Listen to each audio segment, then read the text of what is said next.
अगर मैं कहूँ कि साउथ अमेरिका की one of the deadliest wars bird poop की वजह से हुई थी।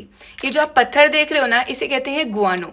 ये गुआनो बनता है बर्ड पूप से। जो सी बर्ड्स होती है ना, उनका पूप बहुत सालों तक, हजारों सालों तक यहाँ पर डिपॉजिट होता जाता है इन आइलैंड्स पर और इन कोस्टल एरियाज में। जो गुआनो होता था ना, इसके अंदर नाइट्रोजन, पोटेशियम, फॉस्फोरस, ये सारी चीजें होती थी जिसकी हेल्प से फर्टिलाइजर्स बनाए जाते थे। अब ये जो फर्टिलाइजर्स होते हैं, ये क्रॉप की प्रोडक्टिविटी बढ़ाने में हेल्प करते हैं। उसके अलावा इसके अंदर सोडियम नाइट्रेट भी होता था, जो कि एक्सप्लोजिव्स और गन पाउडर में यूज होता है।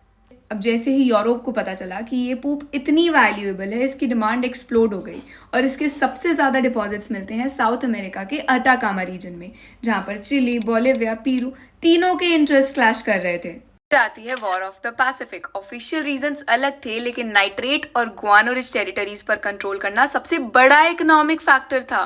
वॉर में हजारों लोग मारे गए, बॉर्डर्स बदल गए, लेकिन फिर चिली ने इन नाइट्रेट रिच एरियाज पर कंट्रोल एस्टैब्लिश कर दिया।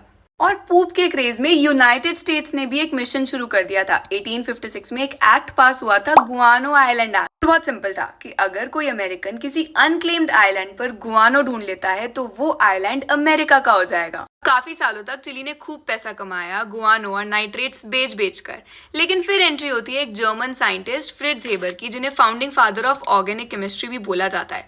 अब इन्होंने यूरिया की डिस्कवरी करी और धीरे धीरे करके इन्होंने सिंथेटिक फर्टिलाइजर बना दिए, क्योंकि इन्होंने कहा देखो 78% नाइट्रोजन तो हमारे एटमॉस्फेयर में है, प्रॉब्लम है इसकी प्लांट्स इसे डायरेक्टली यूज नहीं कर सकते। उन्होंने इनऑर्गेनिक कंपाउंड्स का यूज करके अपनी कोई वाइटल फोर्स थ्योरी दी और उसके बाद इन्होंने ऑर्गेनिक कंपाउंड्स बना दिए। गुआनो की डिमांड कम हो चुकी है बिल्कुल, यानी जिस गुआनो के लिए कंट्रीज लड़ी थी, लोग मरे थे, वो सिर्फ एक बर्ड पूप बन के रह गया।